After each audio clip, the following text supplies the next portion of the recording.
옛날 아주 먼 옛날에 호랑이가 담배를 피우고 까치가 말을 하던 시절, 깊고 깊은 산골짜기에 외따로 떨어진 작은 마을이 하나 있었습니다. 그 마을은 사방이 높은 산으로 둘러싸여 있어 해가 늦게 뜨고 일찍 지는 곳이었는데, 바람이 산허리를 돌아 내려올 때면 마치 누군가가 긴 한숨을 내쉬는 듯한 소리가 들리곤 했습니다. 마을 어귀에는 수백 년 된 느티나무가 서 있어 오가는 사람들을 지켜보았지만, 그 나무조차도 마을 안쪽 깊숙한 곳에 자리 잡은 기와집 한 채만큼은 왠지 모를 서늘한 기운 때문에 외면하는 듯 했습니다. 그 기와집은 마을에서 가장 크고 웅장했지만 이상하게도 사람들의 발길이 뜸했고, 담장 너머로는 웃음소리 대신 무거운 정적만이 감돌았습니다. 이 기와집의 주인은 박씨 부인이라 불리는 칠순의 노파였는데, 그녀는 평생을 꼿꼿한 허리와 매서운 눈매로 집안을 다스려 온 사람이었습니다. 마을 사람들은 박씨 부인을 부러워하면서도 한편으로는 두려워했는데, 그것은 그녀가 가진 많은 논밭 때문이기도 했지만, 무엇보다 그녀의 입에서 나오는 말들이 서리발처럼 차가웠기 때문이었습니다. 남편을 일찍 여의고 홀로 아들을 키우며 집안을 일으킨 그녀의 억척스러움은 칭송받아 마땅했으나, 그 과정에서 굳어진 마음의 벽은 누구도 쉽게 넘볼 수 없는 성벽과도 같았습니다. 아들이 장가들고 며느리가 들어왔을 때 마을 사람들은 이제 저 차가운 기와집에도 따스한 봄바람이 불기를 기대했으나, 그 기대는 그리 오래가지 못했습니다. 계절은 어느덧 늦가을을 지나 겨울의 문턱을 넘고 있었고, 마당에 쌓인 낙엽들은 바스락거리는 소리를 내며 쓸쓸하게 굴러다니고 있었습니다. 하늘은 잿빛 구름으로 뒤덮여 금방이라도 눈이 내릴 듯 무거웠고, 처마 끝에 매달린 풍경 소리만이 간간히 정적을 깨뜨릴 뿐이었습니다. 박씨 부인은 대청마루에 앉아 곰방대를 물고 마당을 내려다보고 있었는데, 그녀의 시선은 마당 한 구석에 묶여있는 늙은 개 누렁이에게 머물러 있었습니다. 누렁이는 이 집에서 태어나 10년 넘게 집을 지켜온 충직한 개였지만, 요즘 들어 부쩍 기운을 잃고 먹이통에 담긴 밥조차 거들떠보지 않은 채 하루 종일 웅크리고 있을 뿐이었습니다. 누렁이가 누워있는 곳은 뒷마당으로 통하는 좁은 길목이었는데, 그 개는 이상하게도 자신의 집이 아닌 사랑채 뒤편의 낡은 행랑채 쪽을 하염없이 바라보고 있었습니다. 그 행랑채 끝방은 빛이 잘 들지 않아 늘 어둑하고 습한 곳으로 3년 전까지만 해도 사람이 머물렀던 흔적이 있었으나, 지금은 굳게 닫힌 채 먼지만 쌓여가고 있었습니다. 박씨 부인은 누렁이가 그 방 쪽을 멍하니 응시할 때마다 가슴 한 구석이 찌르르하게 울리는 불쾌함을 느꼈지만, 애써 그 감정을 무시하며 개의 무심한 등을 노려보았습니다. 개의 털은 윤기를 잃어 푸석했고, 축 늘어진 귀는 세상의 어떤 소리도 듣고 싶지 않다는 듯 닫혀 있었습니다. 3년이라는 시간은 흐르는 물과 같아서 사람들의 기억 속에 맺힌 슬픔을 씻어내기 마련이라지만, 이 집안의 공기는 마치 그날 그 시간에 멈춰 있는 듯 했습니다. 3년 전, 바로 이맘때 첫눈이 내리기 직전에 스산한 날에 그 일이 있었습니다. 박씨 부인은 곰방대를 탁탁 털며 자리에서 일어났지만, 마음속 깊은 곳에서 피어오르는 기억의 연기까지 털어낼 수는 없었습니다. 며느리가 그 춥고 어두운 방에서 곡기를 끊고 시들어가던 날들, 그리고 마침내 숨을 거두던 날의 차가운 침묵이 아직도 집안 구석구석에 배어있는 것만 같았습니다.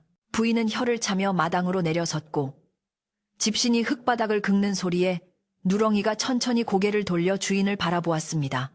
박씨 부인은 누렁이의 눈과 마주치자 흠칫 놀라 뒷걸음질을 칠 뻔했는데, 그것은 늙은 개의 눈동자가 짐승의 것이라고 하기에는 너무나 깊고 슬픈 빛을 담고 있었기 때문이었습니다. 보통의 개라면 주인이 다가오면 꼬리를 치거나 짖으며 반가움을 표했겠지만, 누렁이는 그저 물끄러미 부인을 바라보다가 다시 고개를 돌려 행랑채 쪽을 향했습니다. 그 모습은 마치 할머니 저 방에 누가 있었는지 기억하시나요? 라고 묻는 듯하여 박씨 부인은 괜스레 화가 치밀어 올랐습니다. 그녀는 빗자루를 들고 계집 근처를 거칠게 쓸며 에이그 밥값도 못하는 늙은 것, 청승맞게 왜 거기를 보고 있어? 라고 소리쳤지만 목소리는 공허하게 마당에 흩어졌습니다. 마을 사람들은 박씨네 집 담장 너머로 들려오는 부인의 고함 소리를 들으며 혀를 찾고, 우물가에 모인 아낙네들은 낮은 목소리로 수군거렸습니다. 또 저러는 구먼 그날이 다가오니 심사가 뒤틀리는 게지. 그렇고 말고 사람이 죄를 짓고는 못 사는 법인데 며느리가 그리 가고 나서 마음 편할 날이 있겠어. 사람들의 말은 바람을 타고 흩어졌지만 그 속에 담긴 비난과 연민은 보이지 않는 안개처럼 박씨 부인의 집을 감싸고 있었습니다.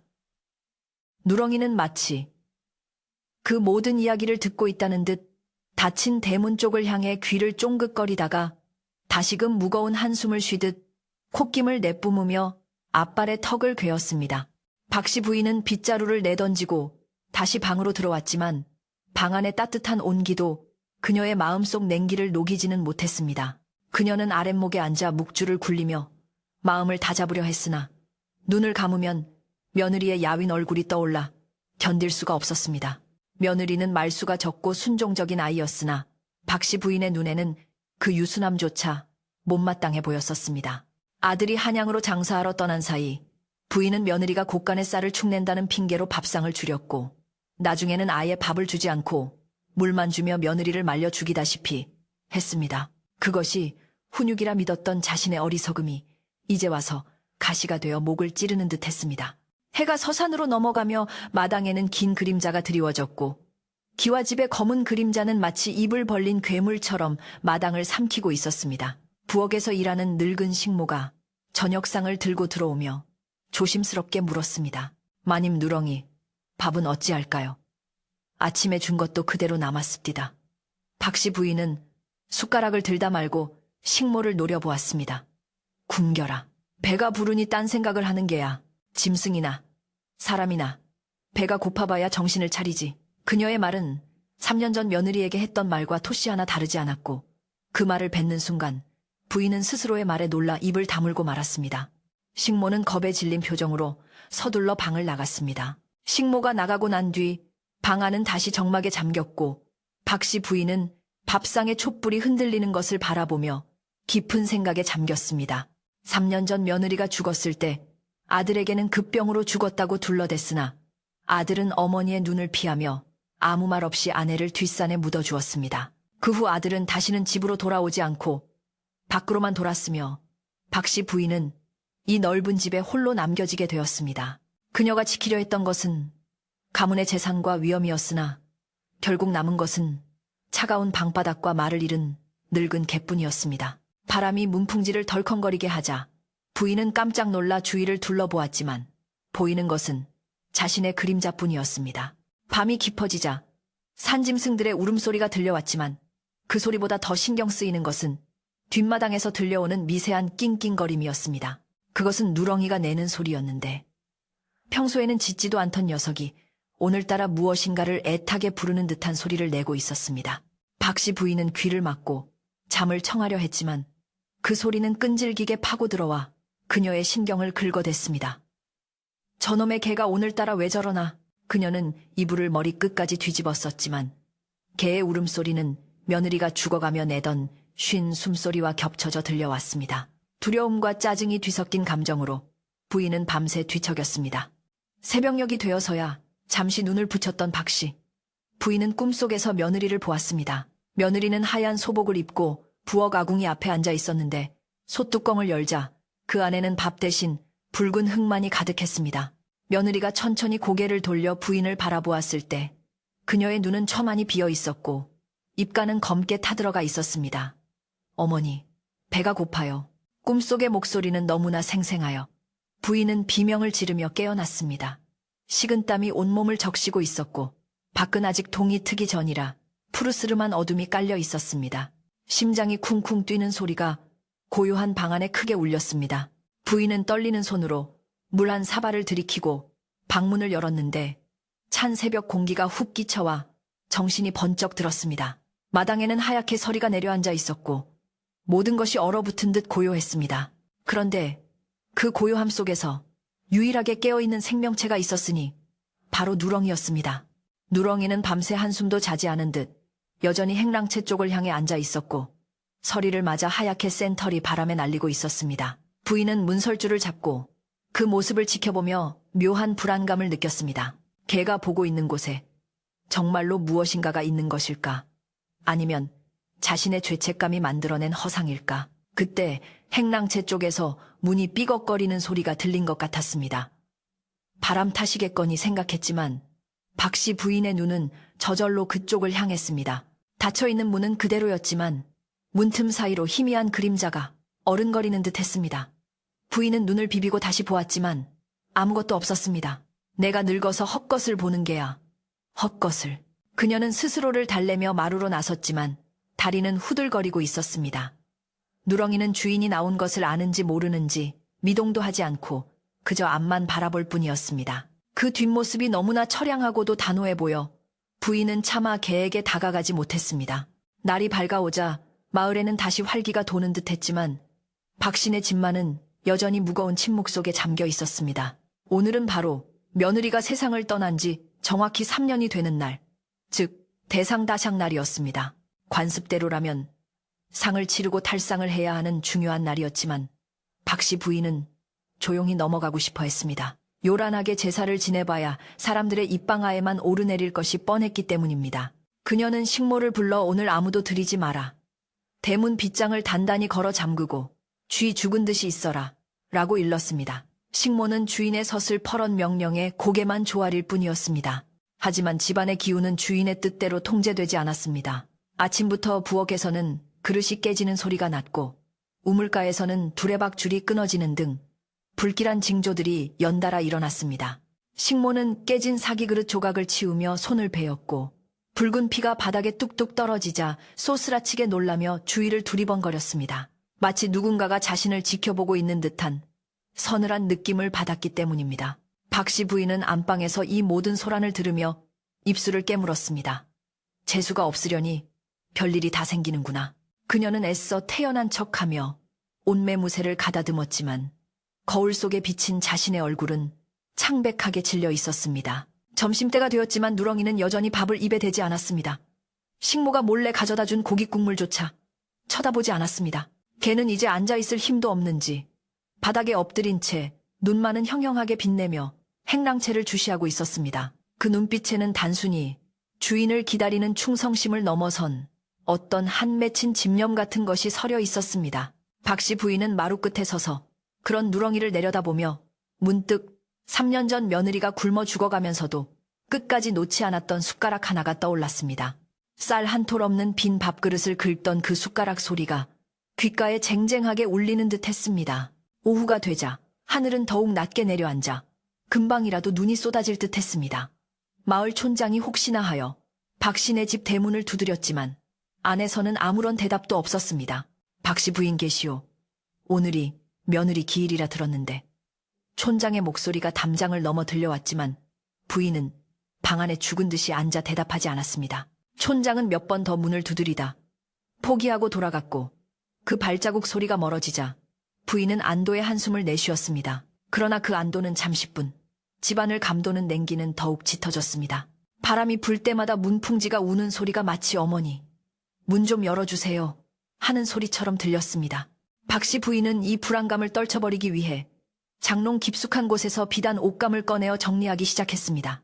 화려한 색깔의 비단들은 그녀가 젊은 시절부터 모아온 보물들이었지만 지금 이 순간에는 그 어떤 것도 위로가 되지 않았습니다. 손에 닿는 비단의 차가운 촉감이 마치 죽은 며느리의 살결 같아 소름이 끼쳤습니다. 그녀는 옷감을 집어던지고 밖으로 뛰쳐나왔습니다. 도대체 내가 뭘 잘못했단 말이냐. 집안 법도가 엄한 것을 가지고 허공을 향해 소리쳤지만 돌아오는 것은 마당을 휩쓸고 지나가는 바람 소리뿐이었습니다. 그리고 그 바람 끝에 섞여 들려오는 아주 작지만 분명한 개의 낑낑거리는 소리가 있었습니다. 누렁이에게 다가간 박씨 부인은 개가 평소와 다르다는 것을 확실히 느꼈습니다. 엎드려 있는 개의 몸이 가늘게 떨리고 있었고 눈가에는 물기가 어려 있었기 때문입니다. 너도 춥냐, 개켜. 부인은 짐짓 동정하는 척하며 말을 걸었지만 개는 고개를 들어 부인을 쳐다보지 않았습니다. 대신 누렁이는 힘들게 몸을 일으켜 세우더니 비틀거리는 걸음으로 행랑채 쪽으로 한 발자국 내디뎠습니다. 목줄이 팽팽하게 당겨져 더 이상 갈 수 없게 되자 개는 그 자리에 멈춰서서 긴 목을 빼고 울부짖을 듯 입을 벌렸습니다. 그러나 소리는 나오지 않고 거친 숨소리만 새어나왔습니다. 박씨 부인은 그 모습에서 알 수 없는 공포를 느꼈습니다. 늙은 개가 보여주는 행동은 마치 누군가를 마중 나가는 사람의 모습과 너무나 닮아 있었기 때문입니다. 저것이 미쳤나? 부인은 뒷걸음질을 치며 중얼거렸습니다. 그때 갑자기 바람이 뚝 멈추고 사방이 쥐 죽은 듯 조용해졌습니다.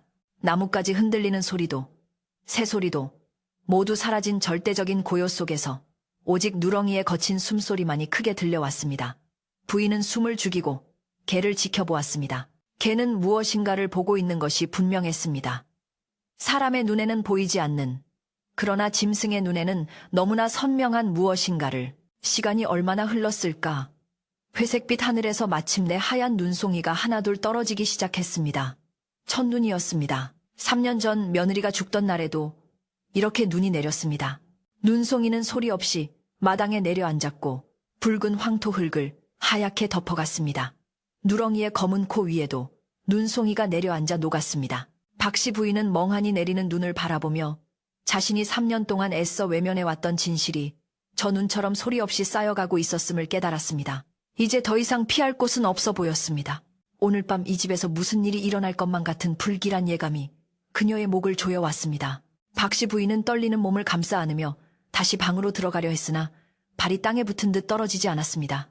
누렁이가 갑자기 고개를 하늘로 쳐들고 지금까지 들어본 적 없는 기이하고도 슬픈 소리로 길게 울부짖기 시작했기 때문입니다. 아우.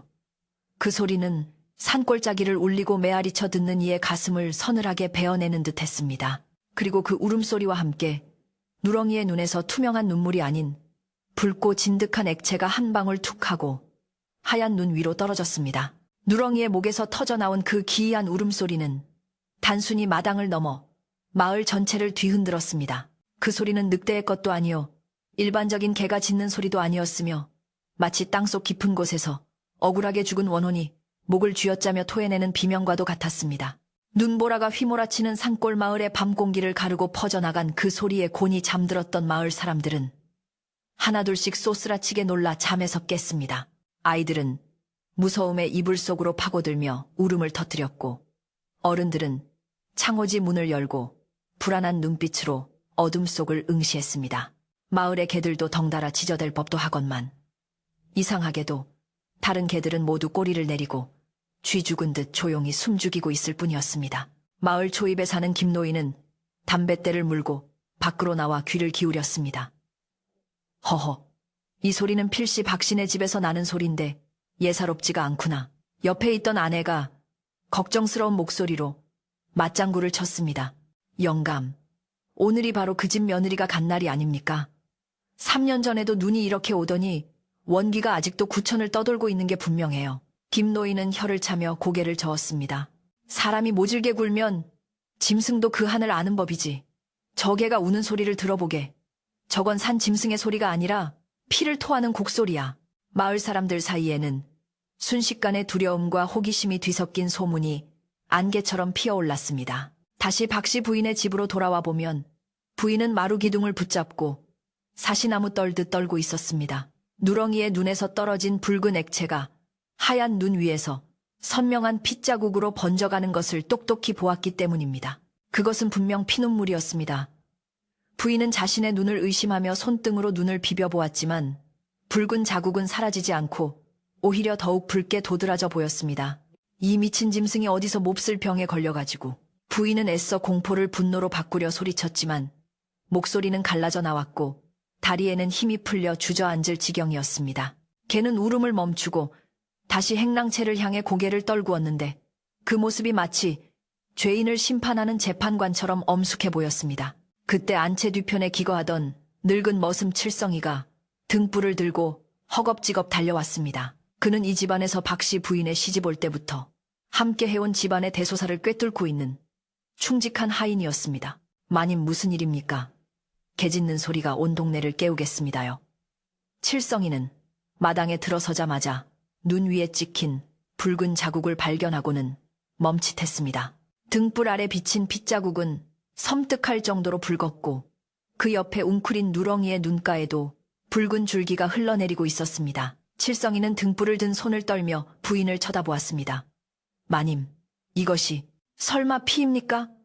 그의 물음에 박씨 부인은 황급히 치맛자락으로 눈 위에 자국을 덮으려 들었습니다. 시끄럽다. 걔가 눈병이 나서 눈곱이 낀 게야. 쓸데없는 소리 말고 어서 저놈을 광에다 가둬라. 꼴도 보기 싫으니 박씨 부인은 칠성이에게 호통을 쳤지만 칠성이는 쉽게 움직이지 못했습니다. 그는 짐승을 다루는 일을 평생 해온 사람이었기에 병든 개와 한 맺힌 개를 구분할 줄 알았습니다. 누렁이의 저 눈빛은 병든 짐승의 흐릿한 눈이 아니었습니다. 그것은 마치 사람의 말을 하고 싶어 안달이 난 혹은 누군가의 말을 대신 전하려는 메신저의 눈빛이었습니다. 칠성이는 두려움에 뒷걸음질치며 조심스럽게 말했습니다. 마님, 오늘은 날이 냈으니 그냥 두시는 게 좋겠습니다. 억지로 건드렸다가는 사단이 날 것 같습니다. 박씨 부인은 칠성이의 말에 더욱 화가 치밀어 올랐지만 억지로 개를 끌고 갈 힘도 용기도 없었습니다. 그녀는 내일 날이 밝는 대로 저놈을 내다 팔든지 잡아먹든지 할 테다 라고 악을 쓰며 방 안으로 도망치듯 들어갔습니다. 방문을 걸어 잠그고 이불 속에 들어갔지만 누렁이의 울음소리가 귓가에 환청처럼 맴돌았습니다. 방 안의 공기는 차갑게 식어 있었고 아랫목에 불을 지펴도 온기가 느껴지지 않았습니다. 부인은 벽에 걸린 남편의 초상화를 바라보며 중얼거렸습니다. 영감, 당신이 남겨준 집을 지키려고 내가 얼마나 애를 썼는데 며느리 하나 잘못 들어와서 이게 무슨 꼴이오. 그녀는 끝까지 자신의 잘못을 인정하려 들지 않았습니다. 다음 날 아침, 마을은 온통 간밤의 울음소리와 박신의 집 이야기로 떠들썩했습니다. 우물가에 모인 아낙네들은 물을 맺는 둥 마는 둥 삼삼오오 모여 수군거렸습니다. 봤어. 아까 칠성이 영감이 지나가는 걸 봤는데 얼굴이 흑빛이더라고. 글쎄 그 집 개가 피눈물을 흘린다지 뭐야. 3년 전에 죽은 며느리가 개한테 씌었다는 소문이 파다해. 아이고 끔찍해라. 며느리가 굶어 죽을 때 얼마나 한이 맺혔으면. 사람들의 입을 타고 퍼지는 소문은 걷잡을 수 없이 부풀려졌고 어떤 이는 밤새 박신의 지붕 위에 소복 입은 여자가 앉아있는 것을 보았다고 말하기도 했습니다. 마을 사람들의 시선은 박신의 높은 담장을 향해 따가운 화살처럼 꽂혔습니다. 박씨 부인은 아침이 되어도 방 밖으로 나올 생각을 하지 않았습니다.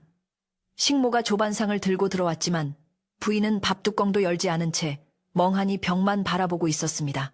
식모는 부인의 눈치를 살피며 조심스럽게 입을 열었습니다. 마님, 밖에 촌장 어른께서 오셨습니다.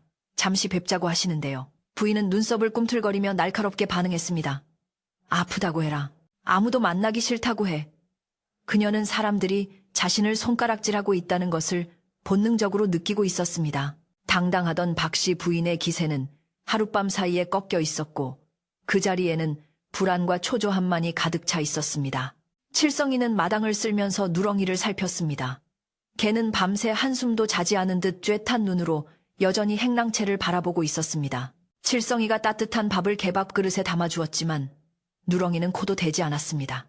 개 밥그릇에 담긴 밥에서 김이 모락모락 피어올랐지만 누렁이에게는 그것이 보이지 않는 듯 했습니다. 칠성이는 한숨을 푹 쉬며 개머리를 쓰다듬으려 했지만 누렁이는 으르렁거리며 칠성이의 손길을 거부했습니다. 그르렁거리는 소리는 맹수의 경고라기보다는 서러움에 겨운 울음처럼 들렸습니다. 칠성이는 개의 눈 밑에 굳어있는 붉은 자국을 보며 가슴이 먹먹해지는 것을 느꼈습니다. 오후가 되자 칠성이는 결심을 한 듯 안채 마루 앞으로 가서 무릎을 꿇었습니다. 마님, 드릴 말씀이 있습니다. 방 안에서는 아무 대답이 없었지만 칠성이는 굴하지 않고 말을 이었습니다. 소인이 이 댁에 들어온 지 40년이 넘었습니다. 마님, 저 개는 지금 그냥 아픈 게 아닙니다. 짐승이 피눈물을 흘리는 것은 하늘이 내리는 경고입니다. 방 안에서 내 이놈 감히 나를 가르치려 드느냐 하는 고함 소리가 들렸지만 칠성이는 물러서지 않았습니다. 마님, 3년 전 작은 마님이 가실 때 쌀 한 톨 못 드시고 가신 게 마음에 걸리지 않으십니까? 지금이라도 넋을 위로해 주셔야 집안이 평안해집니다. 방문이 벌컥 열리고 박씨 부인이 헝클어진 머리로 뛰쳐나왔습니다. 그녀의 눈은 핏발이 서 있었고 입술은 파들파들 떨리고 있었습니다. 내 놈이 기어이 미쳤구나. 내가 내 집 쌀을 아끼려고 한 것이지 죽이려고 그랬겠느냐. 그 아이가 명이 짧아간 것을 왜 나한테 뒤집어 씌워. 부인은 마루 끝에 있는 빗자루를 집어 던지며 악을 썼습니다. 하지만 그 기세등등함 뒤에는 짙은 공포가 숨어 있다는 것을 칠성이는 알 수 있었습니다. 부인의 손은 빗자루를 제대로 쥐지도 못할 만큼 떨리고 있었고 시선은 자꾸만 누렁이 쪽을 힐끔거리고 있었기 때문입니다. 칠성이는 빗자루를 맞으면서도 고개를 조아렸습니다. 마님 제발 통촉해 주십시오. 마을 사람들 입방하는 둘째 치더라도 이러다가 정말 큰 변고가 생길까 두렵습니다. 어젯밤 꿈에 작은 마님이 나타나 배가 고프다며 제 소매자락을 잡고 울더이다. 저 개가 곡기를 끄는 것도 다 이유가 있는 것입니다. 칠성이의 말에 박씨 부인은 잠시 멈칫했습니다. 자신만 꿈을 꾼 것이 아니라는 사실이 며느리의 원혼이 집안 곳곳을 돌아다니고 있다는 증거처럼 느껴졌기 때문입니다. 부인은 입술을 깨물며 칠성이를 노려보았지만 더 이상 소리를 지르지는 못했습니다. 해가 기울기 시작하자 집안의 분위기는 더욱 음산해졌습니다. 까마귀 떼가 지붕 위에 앉아 까악까악 울어대기 시작했고 우물가의 물은 이유 없이 흙탕물로 변해 있었습니다. 식모는 무서워서 부엌에도 들어가지 못하고 마루 끝에 웅크리고 앉아 있었습니다. 박씨 부인은 방 안에 앉아 염주를 굴렸지만 염주알이 부딪히는 소리가 마치 뼈가 부딪히는 소리처럼 들려 소름이 끼쳤습니다. 그녀는 며느리가 죽기 전 마지막으로 했던 말을 떠올렸습니다. 어머니, 저에게 밥 한 숟갈만 주시면 소처럼 일하겠습니다. 그때는 그 말이 그저 꾀병처럼 들렸는데 지금은 가슴을 후벼 파는 비수가 되어 돌아왔습니다. 저녁이 되자 누렁이의 행동이 더욱 기이해졌습니다. 엎드려만 있던 개가 갑자기 일어나 마당을 빙글빙글 돌기 시작하더니 이내 행랑채 문 앞으로 다가가 앞발로 땅을 파기 시작했습니다. 얼어붙은 땅이라 발톱이 깨지고 피가 났지만 개는 아랑곳하지 않고 미친 듯이 땅을 팠습니다. 벅벅 벅벅 땅을 긁는 소리가 정적을 깨고 집안에 울려 퍼졌습니다. 그 소리는 마치 관뚜껑을 긁는 소리 같기도 하고 닫힌 문을 열어달라고 애원하는 소리 같기도 했습니다. 칠성이가 말려보려 했지만 누렁이는 이빨을 드러내며 접근을 허락하지 않았습니다. 박씨 부인은 창호지 문에 구멍을 뚫고 그 광경을 지켜보았습니다. 누렁이가 땅을 파는 곳은 바로 3년 전 며느리가 쓰던 깨진 밥그릇을 묻어버렸던 그 자리였습니다. 부인은 숨이 턱 막히는 것을 느꼈습니다. 아무도 모르게 밤에 몰래 묻어버렸던 며느리의 유일한 유품이자 한이 서린 그 그릇을 개가 찾아내려 하고 있는 것이었습니다. 안 돼, 안 돼. 부인은 입속으로 중얼거렸지만 몸은 마비된 듯 움직이지 않았습니다. 개의 발톱에서 흐르는 피가 흙과 섞여 검붉은 진흙이 되어가고 있었습니다. 그것은 마치 땅속에 묻힌 비밀을 세상 밖으로 끄집어내려는 처절한 몸부림이었습니다. 마을 밖에서는 또다시 웅성거리는 소리가 들려왔습니다. 호기심 많은 마을 청년 몇몇이 담장 너머로 고개를 내밀고 집안을 훔쳐보고 있었던 것입니다. 저것 봐. 개가 땅을 파고 있어. 저기에 뭐가 묻혀있는 게 분명해. 청년들의 목소리가 담을 넘어 들어오자 박씨 부인은 비명을 지르며 귀를 막았습니다. 이제 비밀은 더 이상 비밀이 아니게 되었습니다. 담장 너머의 시선들은 박씨 부인을 죄인 취급하며 압박해왔고 마당 한가운데서 피를 흘리며 땅을 파는 늙은 개는 그녀의 죄를 고발하는 살아있는 증거였습니다. 밤이 깊어질수록 누렁이의 땅 파는 소리는 더욱 거세졌습니다. 발톱이 다 빠져나갈 듯 했지만 개는 멈추지 않았습니다. 칠성이는 마루에 앉아 하염없이 눈물을 흘리며 그 모습을 지켜보았습니다. 아가, 불쌍한 아가. 칠성이는 개를 부르는 것이 아니라 죽은 며느리를 부르고 있었습니다. 그는 알고 있었습니다.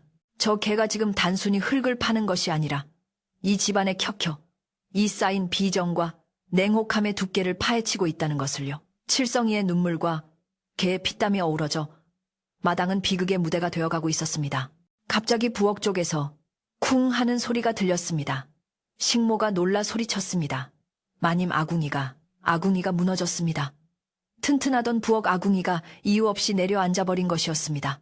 솥단지가 나뒹굴고 재가 날리며 부엌은 아수라장이 되었습니다. 이것은 집안의 길흉화복을 관장하는 조왕신이 노했다는 명백한 징조였습니다. 박씨 부인은 이제 더 이상 버틸 힘이 없었습니다. 집안의 기운이 다하고 신령들조차 등을 돌렸다는 사실을 인정해야만 했습니다. 그녀의 오만과 독선이 무너진 아궁이처럼 와르르 무너져 내리는 순간이었습니다. 박씨 부인은 떨리는 손으로 방문을 열고 마루로 기어 나왔습니다. 찬바람이 그녀의 얼굴을 때렸지만 그녀는 그것을 느낄 겨를도 없었습니다. 그녀의 시선은 오로지 마당 한 구석, 피투성이가 된 발로 땅을 파고 있는 누렁이에게 고정되어 있었습니다. 그만해라. 부인의 목소리는 모기 소리처럼 작았지만 그 속에 담긴 절망감은 깊었습니다. 그러나 누렁이는 멈추지 않았습니다. 흙더미 속에서 무언가 희끄무레한 것이 보이기 시작할 때까지 개는 멈추지 않을 기세였습니다. 마침내 누렁이의 발끝에 딱딱한 무언가가 걸리는 소리가 났습니다. 탁, 둔탁하지만 명확한 그 소리에 마당에 있던 칠성이도, 식모도, 그리고 마루에 엎드린 박씨 부인도 숨을 멈췄습니다. 누렁이는 파는 것을 멈추고 거친 숨을 몰아쉬며 흙 속에 반쯤 드러난 그 물건을 코로 툭툭 건드렸습니다. 그것은 3년 전 박씨 부인이 며느리의 손에서 억지로 빼앗아 던져버렸던 이가 빠지고 낡은 사기 밥그릇 조각이었습니다. 그 조각이 달빛을 받아 서늘하게 빛나는 순간 집안의 모든 공기가 얼어붙는 듯 했습니다. 달빛이 구름 사이로 비스듬히 비추자 흙투성이가 된 사기 그릇 조각이 창백한 빛을 발하며 마당 한가운데서 그 모습을 드러냈습니다. 그것은 단순한 그릇 조각이 아니라 3년 전 박씨 부인이 며느리의 손에서 매몰차게 빼앗아 바닥에 내동댕이 쳤던 바로 그 밥그릇의 파편이었습니다. 당시 산산조각이 나며 흩어졌던 조각들을 며느리가 울면서 주워 모으려 하자 부인은 그 손등을 밟으며 당장 내다 버리라고 호통을 쳤던 기억이 주마등처럼 스쳐 지나갔습니다. 부인은 마치 그날의 비명소리가 귓가에 다시 들리는 듯하여 두 손으로 귀를 틀어막고 괴로워했지만 그 소리는 귀가 아닌 마음속에서 울리는 것이라 막을 수가 없었습니다. 누렁이는 앞발이 피투성이가 된 채 그릇 조각을 지키듯 그 앞에 웅크리고 앉아 있었는데 그 모습이 마치 주인의 무덤을 지키는 호랑이처럼 위엄있고도 서글퍼 보였습니다. 개의 코끝에서 떨어진 거친 숨결이 하얀 입김이 되어 그릇 조각 위를 맴돌았고 붉게 충혈된 눈에서는 기어이 또 한 방울의 붉은 눈물이 뚝 하고 떨어졌습니다. 그 붉은 방울이 하얀 사기 조각 위에 떨어져 번지자 마치 하얀 눈 위에 핀 동백꽃처럼 섬뜩하고도 처연한 붉은 빛이 감돌았습니다. 칠성이는 그 광경을 보며 무릎을 꿇고 앉아 아이고 작은 아기씨, 아직도 배가 고파 저 그릇을 못 뒤지셨습니까? 하며 통곡을 하기 시작했습니다. 박씨 부인은 칠성이의 통곡 소리에 정신이 번쩍 들어 마루에서 벌떡 일어났습니다. 그녀는 자신의 치부가 저렇게 적나라하게 드러나는 것을 견딜 수 없었고 무엇보다 자신의 죄가 세상에 알려지는 것이 죽기보다 싫었습니다. 이 늙은 것이 노망이 났나? 어디서 곡소리를 내? 당장 그 입 다물지 못해. 부인은 쉰 목소리로 악을 쓰며 마당으로 내려가려 했지만 발을 디디는 순간 다리에 힘이 풀려 그만 마루 끝에 주저앉고 말았습니다. 마치 보이지 않는 손이 그녀의 발목을 잡아채는 듯한 느낌에 등골이 오싹해졌고 식은땀이 비오듯 흘러내려 등줄기를 타고 흘렀습니다. 담장 너머에서 웅성거리던 마을 사람들의 목소리는 이제 더 이상 속삭임이 아니었습니다. 누렁이가 파낸 것이 며느리의 밥그릇이라는 사실이 알려지자 사람들의 의심은 확신으로 바뀌어 거대한 파도처럼 박씨 부인을 덮쳐왔습니다. 세상에 며느리 밥그릇을 뺏어서 묻어버렸다더니 그게 사실이었구먼. 독하다. 독해 사람이 어찌 저리 모질 수가 있어. 저 개가 3년 만에 그걸 찾아낸 걸 보면 이건 분명 하늘이 내린 벌이야. 사람들의 비난 어린 목소리가 담장을 넘어 마당 안으로 쏟아져 들어왔고 박씨 부인은 그 소리들에 짓눌려 숨조차 제대로 쉴 수 없었습니다. 칠성이는 자리에서 일어나 눈물을 훔치고는 박씨 부인을 향해 천천히 걸어갔습니다.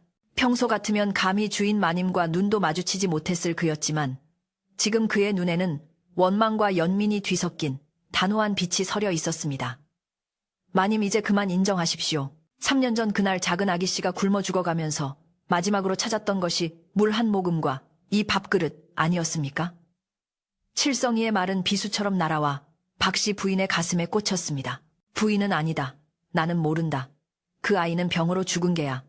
라고 소리쳤지만 그 목소리는 공허하게 허공을 맴돌 뿐 누구의 마음도 움직이지 못했습니다. 누렁이는 칠성이가 주인에게 대드는 것을 보고도 짖지 않고 오직 그릇 조각만을 하염없이 내려다보고 있었습니다.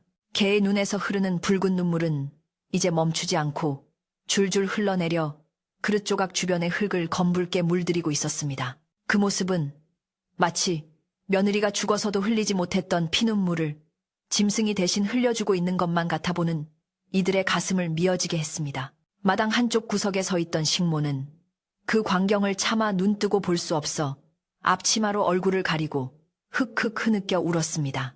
집안은 온통 울음과 탄식, 그리고 무거운 침묵으로 가득 차 있었습니다. 갑자기 밤바람이 거세게 불어와 마당에 흙먼지를 일으키고 닫혀있던 행랑채 문이 덜컹거리기 시작했습니다. 그 소리는 마치 누군가가 안에서 문을 잡고 흔드는 것처럼 규칙적이고 강렬했습니다. 덜컹덜컹 쿵. 박씨 부인은 그 소리에 소스라치게 놀라 행랑채 쪽을 바라보았습니다.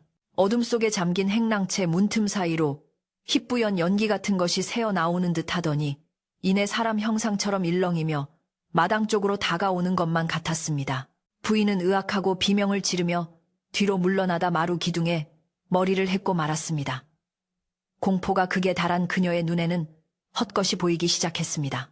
박씨 부인의 눈에는 일렁이는 연기가 3년 전 죽은 며느리의 모습으로 보였습니다. 뼈만 앙상하게 남은 손으로 빈 밥그릇을 들고 완탄 눈으로 자신을 노려보며 다가오는 며느리의 모습이 너무나 생생했습니다. 어머니, 밥 좀 주세요. 너무 배가 고파요. 며느리의 목소리가 바람소리에 섞여 들려오자 부인은 미친 사람처럼 허공을 향해 손을 휘저었습니다. 저리 가라. 저리가 내가 안 죽였어. 네가 약해 빠져서 죽은 거야. 그녀의 절규는 처절했지만 아무도 없는 허공을 향한 몸부림은 그녀를 더욱 비참하고 광기 어린 노파로 보이게 만들 뿐이었습니다. 마을 촌장과 몇몇 어른들이 더 이상 두고 볼 수 없다는 듯 대문을 밀고 들어왔습니다. 굳게 닫혀있던 대문은 빗장이 걸려 있었으나 칠성이가 달려가 문을 열어주었기에 그들이 들어올 수 있었습니다. 마당에 들어선 사람들은 처참한 광경에 할 말을 잃었습니다. 피눈물을 흘리는 갯땅에 파묻혀 있던 깨진 밥그릇, 그리고 공포에 질려 마루 구석에 처박혀 있는 박씨 부인의 모습은 지옥도 그 자체였습니다. 촌장은 혀를 차며 엄한 목소리로 말했습니다. 박씨 부인, 이게 무슨 꼴이오? 조상님들 뵐 면목도 없지 않소. 이제라도 며느리의 한을 풀어주시오. 촌장의 말에도 박씨 부인은 정신을 차리지 못하고 중얼거렸습니다. 내 쌀이야, 내 집이야. 아무도 못 가져가. 그녀는 평생을 지켜온 재산과 권위에 대한 집착을 놓지 못하고 있었습니다. 그 집착이 며느리를 굶겨 죽이고 아들을 떠나보내고 결국 자신을 이 지경으로 만들었음에도 불구하고 그녀는 자신이 움켜쥔 것을 놓으면 모든 것이 끝난다고 믿고 있었습니다. 하지만 그녀의 손에 쥐어진 것은 따뜻한 밥 한 그릇이 아니라 차가운 욕심과 고독뿐이라는 것을 그녀만 모르고 있었습니다. 마을 사람들은 그런 부인을 보며 동정보다는 분노와 경멸의 눈빛을 보냈습니다. 그때 누렁이가 갑자기 자리에서 일어나 비틀거리며 부인 쪽으로 다가왔습니다. 입에는 흙 묻은 사기 그릇 조각을 물고 있었습니다. 개가 한 걸음씩 다가올 때마다 붉은 핏방울이 바닥에 떨어져 길을 만들었습니다. 박씨 부인은 개가 자신을 물어뜯으러 온다고 생각하여 비명을 지르며 마루 더 안쪽으로 도망치려 했습니다. 저놈 잡아라! 저 미친 개가 나를 죽이려 한다. 부인은 칠성이와 마을 사람들에게 도움을 청했지만 누구도 움직이지 않았습니다. 그들은 개가 부인을 해치려는 것이 아니라는 것을 본능적으로 느끼고 있었기 때문입니다. 누렁이는 마루 밑까지 다가와 부인이 앉아있는 곳 바로 아래에 그릇 조각을 내려놓았습니다. 그리고는 고개를 들어 부인을 빤히 올려다보았습니다. 그 눈빛은 원망이나 분노가 아니라 말로 다 할 수 없는 깊은 슬픔과 간절함을 담고 있었습니다. 어머니, 이제 그만하세요. 그리고 제 밥그릇을 채워주세요. 개는 말을 하지 않았지만 그 눈빛은 부인의 가슴속 깊은 곳에 묻어두었던 일말의 양심을 건드리고 있었습니다. 부인은 개의 눈을 피하지 못하고 멍하니 바라보았고 그 순간 3년 전 며느리가 죽기 직전에 자신을 바라보던 눈빛과 개의 눈빛이 겹쳐 보였습니다. 정막이 흐르는 가운데 칠성이가 조용히 입을 열었습니다. 마님, 저 개가 마님을 해치려는 게 아닙니다.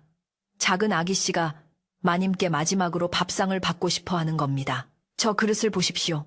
깨진 그릇에라도 좋으니 따뜻한 밥 한 술만 달라는 뜻 아니겠습니까? 칠성이의 말은 떨리고 있었지만 그 안에 담긴 진심은 좌중을 숙연하게 만들었습니다. 마을 사람들도 숨을 죽이고 부인의 입에서 나올 말을 기다렸습니다. 이것은 단순한 굿이나 제사가 아니라 살아있는 사람과 죽은 사람 사이에 맺힌 매듭을 푸는 마지막 기회였습니다. 박씨 부인의 손이 부들부들 떨리기 시작했습니다. 그녀는 시선을 누렁이에게서 떼어 마당에 놓인 그릇 조각으로 옮겼습니다. 흙과 피로 얼룩진 그 하얀 조각은 그녀가 그토록 아꼈던 쌀독의 쌀보다 더 무겁게 그녀의 마음을 짓눌렀습니다. 밥을 달라고. 부인의 입에서 흘러나온 말은 질문이라기보다는 탄식에 가까웠습니다. 그녀는 평생 남에게 베푸는 것을 손해라고 여기며 살았습니다. 며느리에게조차 밥을 아까워했던 그녀에게 지금 이 상황에서 밥을 짓는다는 것은 자신의 지난 삶을 송두리째 부정하는 것과 같은 고통이었습니다. 하지만 누렁이는 물러서지 않았습니다. 걔는 다시 한번 하며 낮게 울었고 눈에서는 더욱 굵은 피눈물이 흘러내렸습니다. 그 붉은 눈물이 그릇 조각을 완전히 적시자 갑자기 하늘에서 천둥이 치듯 우르릉 하는 소리가 들려왔습니다. 마른 하늘에 날벼락이라도 칠 기세였습니다. 마을 사람들은 웅성거리며 하늘을 쳐다보았고 촌장은 박씨 부인, 하늘이 노했소, 어서 결단을 내리시오 라고 호통을 쳤습니다. 더 이상 버틸 곳이 없었습니다. 부인은 이제 선택을 해야만 했습니다. 이대로 저주받은 집에서 미쳐 죽을 것인지 아니면 자존심을 버리고 무릎을 꿇을 것인지. 박씨 부인은 천천히 고개를 숙였습니다. 그녀의 굳게 담은 입술이 파르르 떨리더니 이내 툭 하고 눈물 한 방울이 떨어졌습니다. 그것은 공포의 눈물이 아니라 평생 처음으로 느껴보는 참회와 회한의 눈물이었습니다. 내가 잘못했다. 내가 죽을 죄를 지었어. 부인의 입에서 기어이 자백이 터져나왔습니다.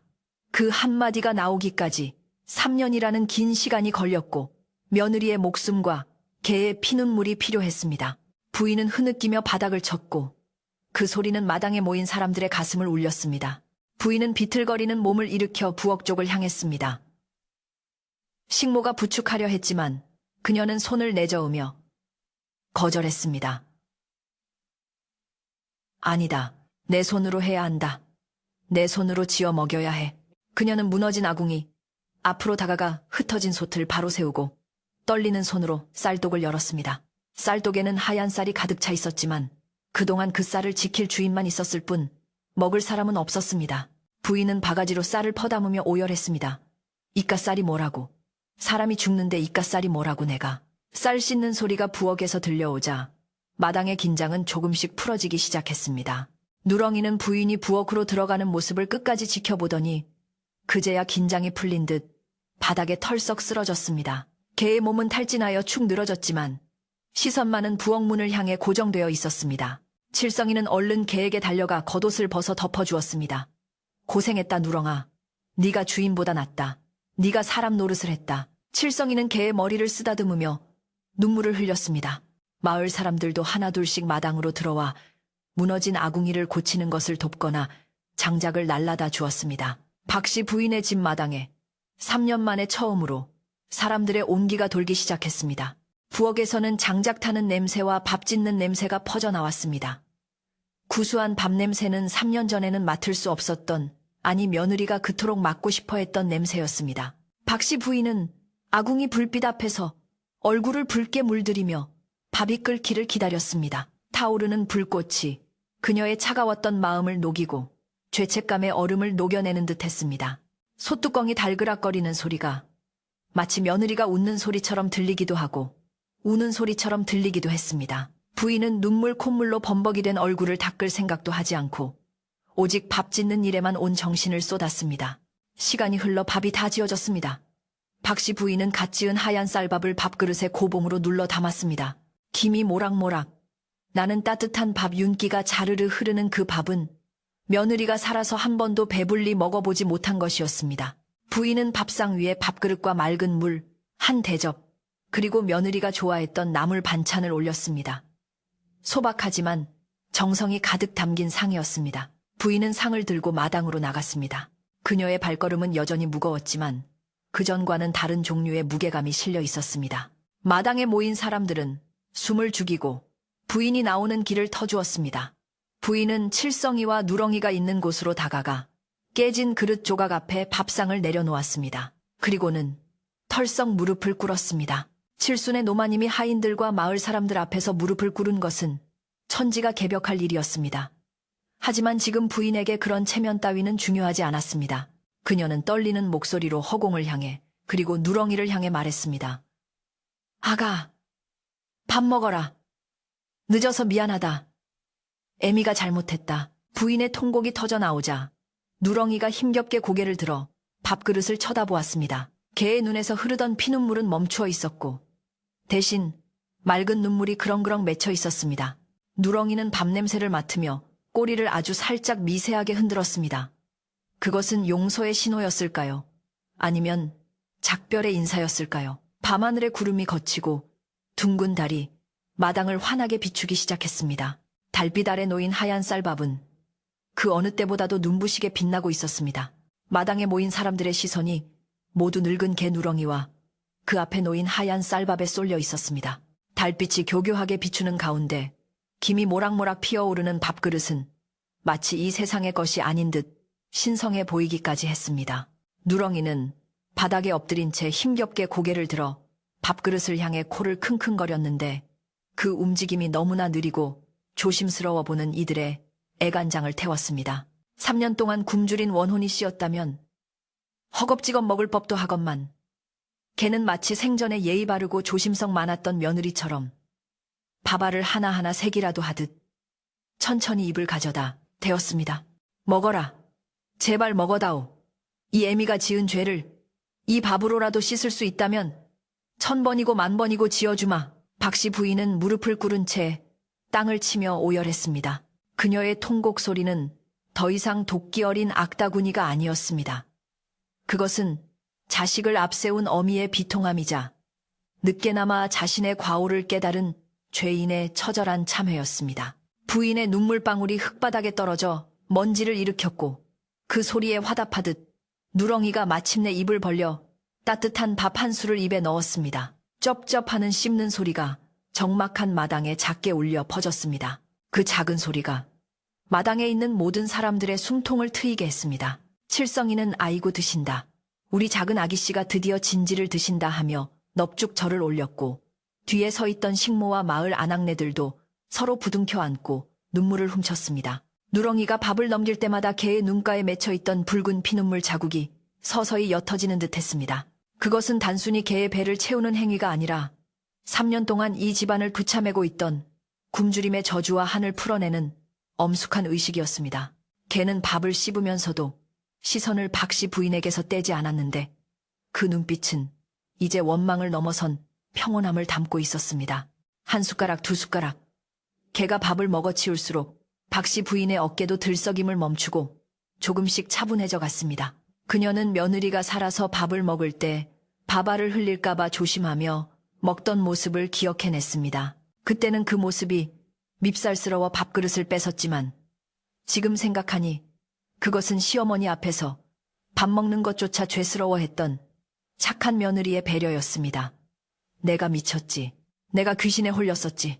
부인은 흐르는 눈물을 닦을 생각도 하지 않고 개가 밥그릇을 깨끗이 비울 때까지 숨죽여 지켜보았습니다.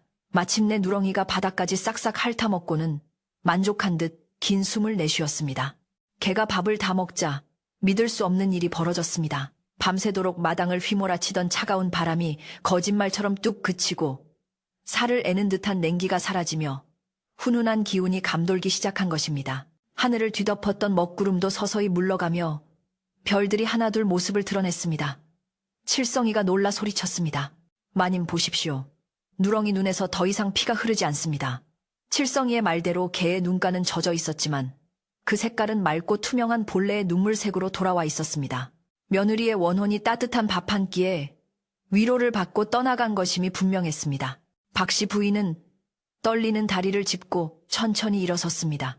그녀의 얼굴은 눈물과 흙먼지로 엉망이었지만 표정만은 그 어느 때보다 결연해 보였습니다. 그녀는 마당에 모인 마을 사람들을 향해 돌아섰습니다.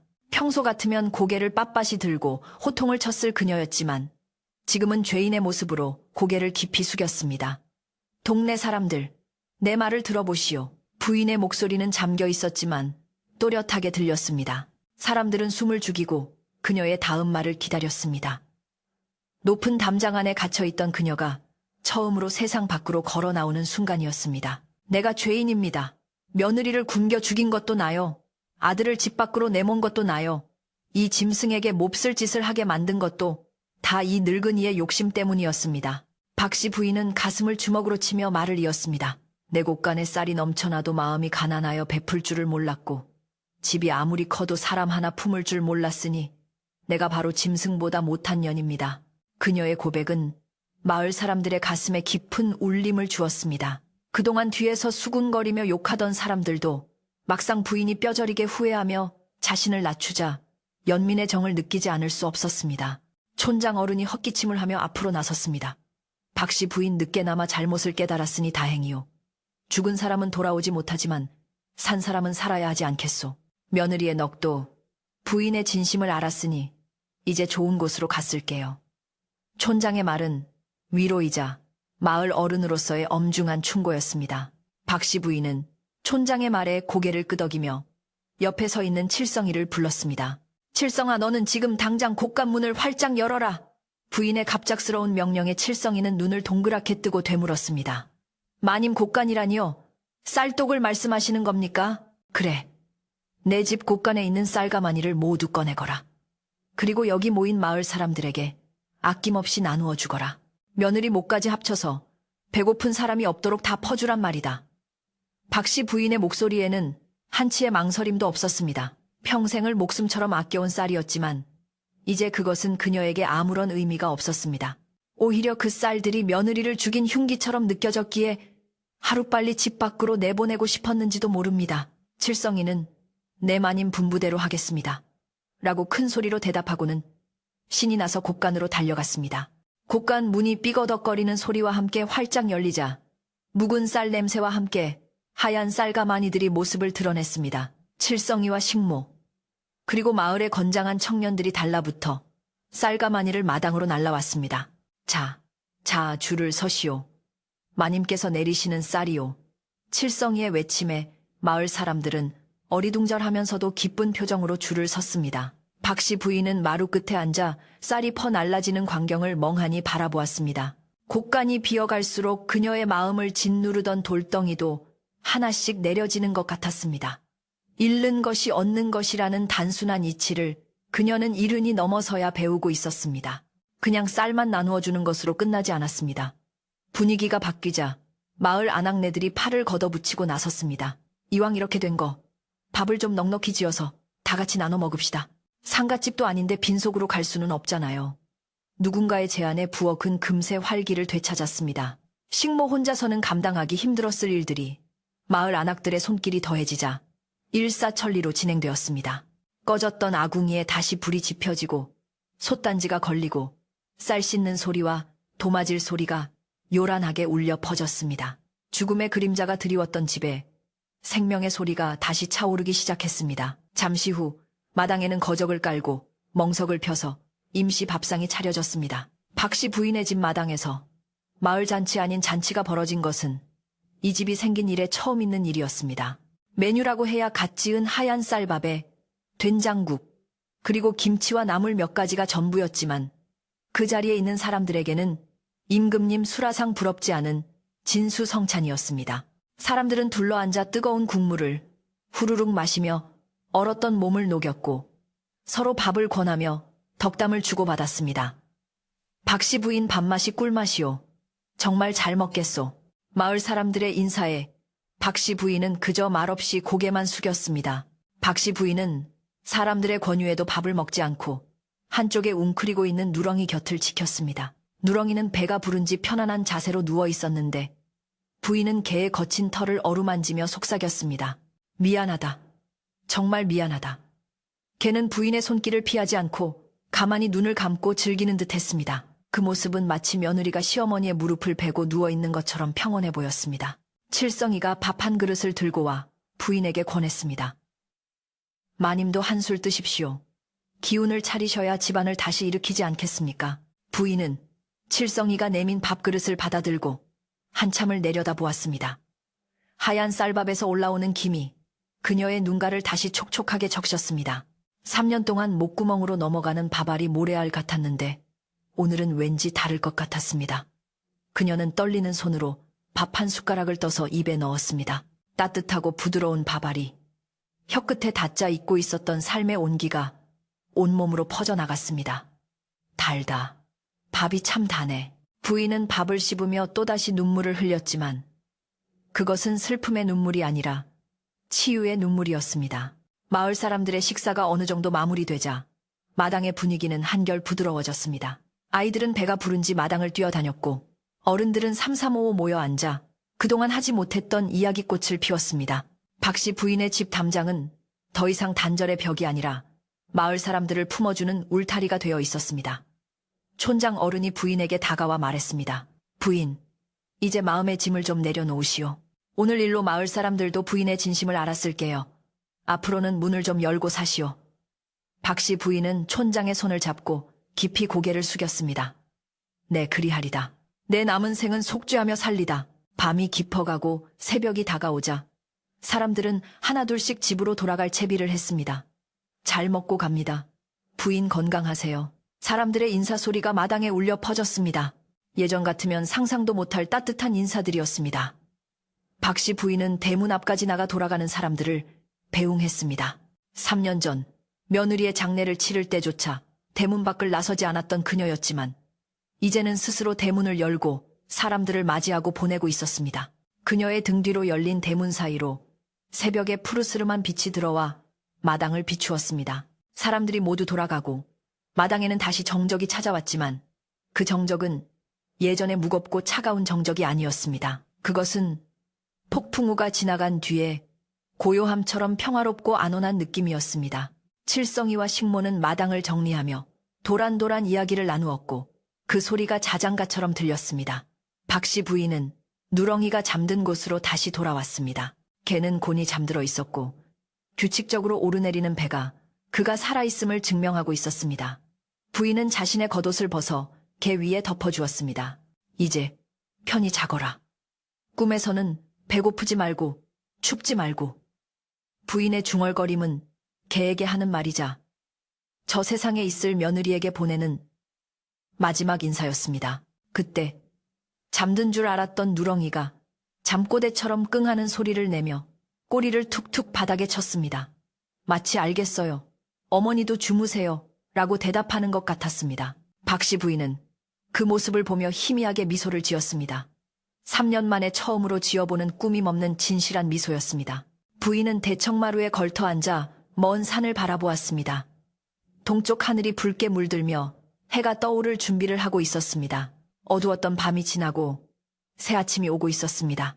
그녀의 긴 밤도 집안을 덮고 있던 어둠도 이제 끝이 나고 있었습니다. 그녀는 문득 아들 생각이 났습니다. 며느리가 죽고 집을 떠난 아들이 어디선가 이 해를 보고 있을 것만 같았습니다. 내일은 사람을 풀어 아들을 찾아봐야겠구나. 찾아서 잘못을 빌고 다시 시작해야지. 부인은 마음속으로 다짐하며 두 손을 모았습니다.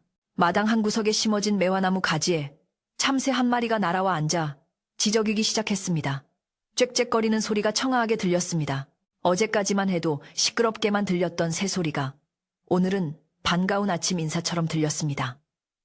박씨 부인은 자리에서 일어나 방으로 들어갔습니다. 방 안의 공기도 어제와는 달랐습니다. 찬 기운은 사라지고 아궁이에서 전해오는 온기가 방바닥을 데우고 있었습니다. 그녀는 며느리의 위패 앞에 정화수 한 그릇을 떠다 놓고 조용히 절을 올렸습니다.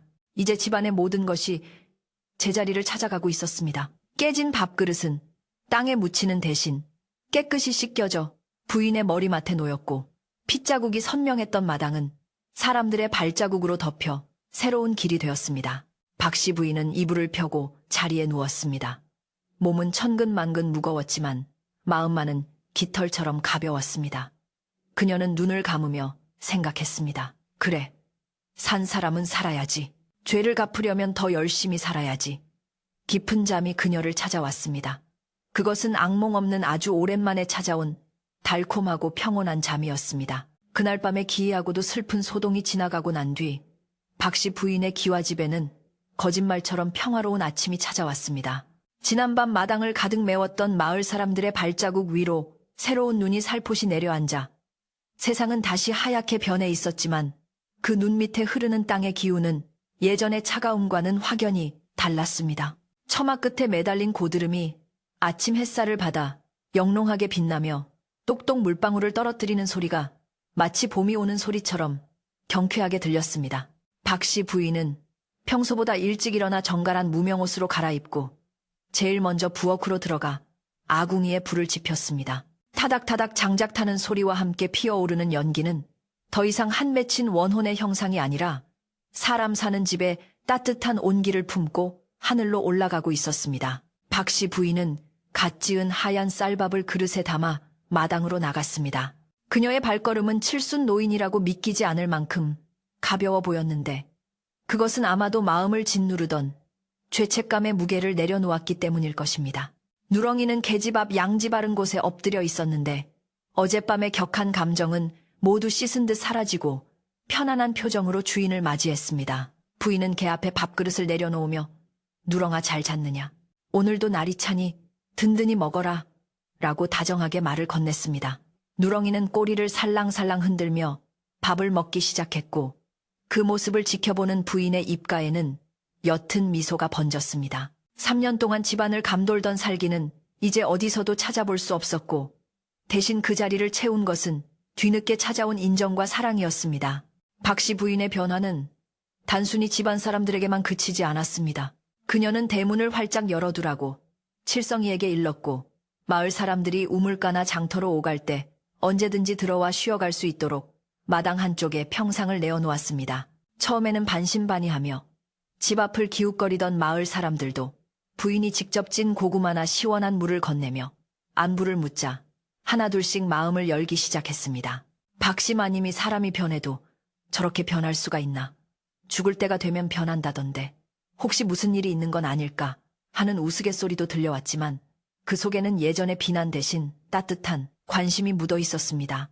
박씨 부인의 집은 더 이상 마을의 섬이 아니라 마을 사람들의 사랑방이 되어가고 있었습니다. 계절이 바뀌어 겨울이 물러가고 산골 마을에도 봄 기운이 완연해졌습니다. 언 땅이 녹으면서 박씨 부인의 마당에도 파릇파릇한 새싹이 돋아나기 시작했습니다. 부인은 식모와 함께 텃밭을 일구며 상추며 아욱 같은 채소 씨앗을 뿌렸습니다. 흙을 만지는 그녀의 손은 거칠어졌지만 얼굴색은 그 어느 때보다 혈색이 돌고 건강해 보였습니다. 며느리가 살아생전 그토록 가꾸고 싶어 했던 꽃밭도 만들었습니다. 봉숭아, 채송화, 맨드라미 같은 소박한 꽃들을 심으며 부인은 혼잣말로 중얼거렸습니다. 아가 네가 좋아하던 꽃들이다. 올여름에는 예쁘게 피어나겠지. 그때 우리 같이 구경하자꾸나. 그녀는 이제 며느리를 무서운 원기가 아닌 곁에 있는 딸처럼 느끼고 있었습니다. 그러던 어느 날 마을 어귀에 낯선 그러나 낯익은 사내 하나가 나타났습니다. 허름한 옷차림에 갓은 삐뚤어지고 수염은 덥수룩하게 자란 그는 다름 아닌 박씨 부인의 외아들이었습니다. 아내를 잃고 방황하며 세상을 떠돌던 그가 어머니가 변했다는 소문을 바람결에 듣고 3년 만에 고향집을 찾은 것이었습니다. 대문 앞에 서서 주저하는 아들을 먼저 알아본 것은 누렁이였습니다. 늙고 힘없는 누렁이가 벌떡 일어나 꼬리가 떨어져라 흔들며 멍멍하고 지저대자 마당에 있던 박씨 부인이 고개를 들었습니다. 아들의 모습을 확인한 부인은 들고 있던 호미를 떨어뜨리고 맨발로 달려나갔습니다. 내 아들, 내 새끼, 살아서 돌아왔구나. 박씨 부인은 아들을 부둥켜 안고 목 놓아 울었습니다. 아들 역시 늙고 야윈 어머니의 모습을 보자 원망보다는 그리움과 슬픔이 북받쳐 올라 어머니를 안고 흐느꼈습니다. 어머니, 제가 불효자입니다. 아내를 지키지 못하고 도망친 못난 놈입니다. 아들의 자책에 부인은 고개를 세차게 저으며 아들의 얼굴을 어루만졌습니다. 아니다. 다 내 죄다. 내가 너희를 갈라놓고 내가 그 착한 아이를 죽였다. 용서해다오. 제발 이 애미를 용서해다오. 모자의 상봉은 눈물바다가 되었지만 그 눈물은 지난 3년간의 응어리를 씻어내리는 정화수가 되었습니다. 아들이 돌아오자 집안은 더욱 활기를 띠었습니다. 아들은 어머니의 뜻을 받들어 집안의 곳간을 헐어 마을의 가난한 이웃들을 돕는 일에 앞장섰습니다. 그는 아내에게 속죄하는 마음으로 남을 돕는 일에 매진했고 마을 사람들은 그런 그를 보며 그 어머니의 그 아들이라더니 뒤늦게라도 정신을 차려 다행이다라며 칭찬을 아끼지 않았습니다. 박씨 부인은 아들이 밥을 먹는 모습만 봐도 배가 부른 듯 흐뭇해했고 며느리의 빈자리가 여전히 크게 느껴졌지만 남은 사람들이라도 서로 의지하며 사는 것이 죽은 이를 위한 길임을 깨달았습니다. 누렁이 또한 아들의 곁을 한시도 떠나지 않으며 마치 죽은 며느리가 아들을 지켜주듯 든든한 수호신 노릇을 했습니다. 봄비가 촉촉하게 내리는 날, 박씨 부인과 아들은 술과 과일, 그리고 며느리가 좋아했던 떡을 장만하여 뒷산에 있는 며느리의 묘소를 찾았습니다. 3년 동안 돌보지 않아 잡초가 무성했던 무덤은 초라하기 그지없었지만 모자는 비를 맞으며 정성스럽게 벌초를 하고 봉분을 다듬었습니다. 누렁이도 비를 맞으며 묘소 옆에 얌전히 앉아 있었습니다. 부인은 무덤 앞에 상을 차리고 잔을 올리며 말했습니다. 아가 많이 늦었다. 네 서방도 왔고 나도 왔다. 이제 추운 곳에서 떨지 말고 따뜻한 집으로 가자. 내 마음속에 너를 위한 방을 마련했으니 부디 노여움을 풀고 편히 쉬거라. 아들은 아내의 무덤 앞에서 오랫동안 고개를 숙이고 일어날 줄 몰랐습니다. 미안하오. 정말 미안하오. 다음 생에 다시 만나면 그때는 내가 당신을 손에 물 한 방울 안 묻히고 귀하게 모시겠소. 아들의 맹세가 산산이 부서지는 빗소리에 섞여 흩어졌습니다. 제사를 마치고 내려오는 길, 비가 그치고 구름 사이로 햇살이 비치자 무덤가에 피어있던 진달래꽃이 더욱 붉게 빛났습니다. 박씨 부인은 그것이 며느리가 수줍게 웃는 모습 같아 눈시울이 붉어졌지만 더 이상 슬프지는 않았습니다. 이제 그녀의 가슴 속에는 죄책감 대신 며느리에 대한 사랑과 그리움이 자리 잡았기 때문입니다. 시간은 흘러 여름이 되고 마당에 봉숭아꽃이 붉게 피어났습니다. 누렁이는 이제 너무 늙어 걷는 것조차 힘겨워 보였습니다. 눈은 흐릿해지고 털은 많이 빠졌지만 박씨 부인과 식모의 극진한 보살핌 덕분에 늘 깨끗하고 평온한 모습이었습니다. 부인은 더운 날씨에도 부채를 붙여주며 개 옆을 지켰습니다. 누렁아, 너 덕분에 내가 사람이 되었다. 네가 아니었다면 나는 아직도 아귀처럼 살다가 지옥으로 갔을 게야. 부인의 말을 알아듣는지 누렁이는 힘없는 꼬리를 살짝 움직여 대답했습니다. 개와 노파 사이에는 말로 설명할 수 없는 깊은 유대감이 형성되어 있었습니다. 어느 맑고 바람이 시원하게 불던 날, 오후 누렁이는 평소처럼 마당의 평상 아래 누워 낮잠을 자고 있었습니다. 박씨 부인이 점심 설거지를 마치고 나와 보니 개가 미동도 하지 않고 누워있는 것이 보였습니다. 가까이 다가가 이름을 불렀지만 대답이 없었습니다. 부인이 손을 대어보니 개의 몸은 이미 식어가고 있었지만 표정은 마치 좋은 꿈을 꾸는 듯 아주 평온했습니다. 누렁이는 고통 없이 며느리의 넋을 위로하고 집안을 평화롭게 만든 자신의 소명을 다하고 조용히 떠난 것입니다. 박씨 부인은 개의 주검을 안고 소리 없이 눈물을 흘렸습니다. 잘 가라 고맙다. 가서 우리 며느리 만나면 안부 전해다오. 박씨 부인과 아들 그리고 칠성이는 누렁이를 뒷산 며느리의 무덤 바로 옆에 묻어주었습니다. 짐승을 사람 묘 옆에 묻는 것은 법도에 어긋나는 일이라며 말리는 사람도 있었지만 부인은 이 개는 짐승이 아니라 우리 집안의 은인이다라며 고집을 꺾지 않았습니다. 무덤 앞에는 작은 비석도 하나 세워주었는데 거기에는 의구 누렁이 여기 잠들다 라고 새겨 넣었습니다. 마을 사람들도 누렁이의 죽음을 슬퍼하며 무덤가에 들꽃을 꺾어다 바쳤습니다. 그렇게 누렁이는 죽어서도 며느리의 곁을 지키게 되었고 살아서 못다한 인연을 저 세상에서 이어가게 되었습니다. 누렁이가 떠난 후에도 박씨 부인의 선행은 계속되었습니다. 그녀는 자신의 재산을 조금씩 정리하여 마을에 서당을 짓고 다리를 놓는 등 마을을 위한 일에 아낌없이 썼습니다. 사람들은 이제 그녀를 호랑이 할머니가 아닌 박씨 보살님이라고 불렀습니다. 그녀의 얼굴에 서려 있던 도끼는 온화한 자애로움으로 바뀌어 보는 이들로 하여금 절로 고개를 숙이게 만들었습니다. 그녀는 틈만 나면 며느리와 누렁이의 무덤을 찾아가 도란도란 이야기를 나누었는데 지나가는 사람들이 보면 마치 소풍 나온 사람처럼 즐거워 보였다고 합니다. 세월은 유수와 같이 흘러 박씨 부인도 어느덧 세상을 떠날 때가 되었습니다. 그녀는 아들의 손을 잡고 유언을 남겼습니다. 나를 화장하여 며느리와 누렁이 무덤 사이에 뿌려다오.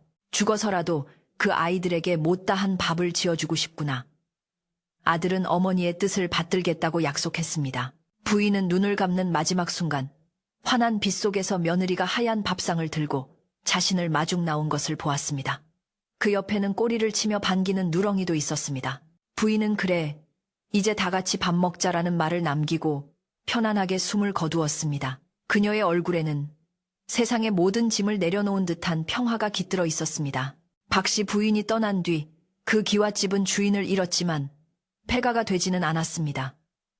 아들이 그곳에 살며 어머니의 뜻을 이어받아 베푸는 삶을 살았기 때문입니다.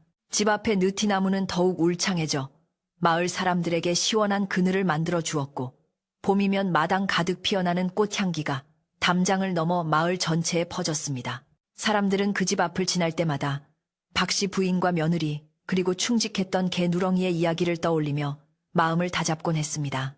욕심을 버리고 베풀 때 비로소 참된 평화가 온다는 교훈은 전설이 되어 대대로 전해지게 되었습니다. 지금도 비가 오거나 바람이 부는 날이면 그 산골 마을에는 희미하게 개 짖는 소리가 들린다고 합니다.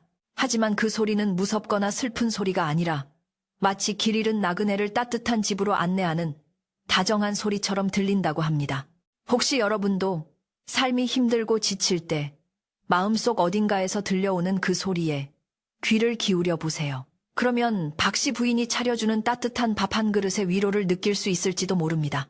모든 아픔은 시간이 지나면 치유되고 진심 어린 참회는 꽁꽁 언 땅에서도 꽃을 피우는 법이니까요.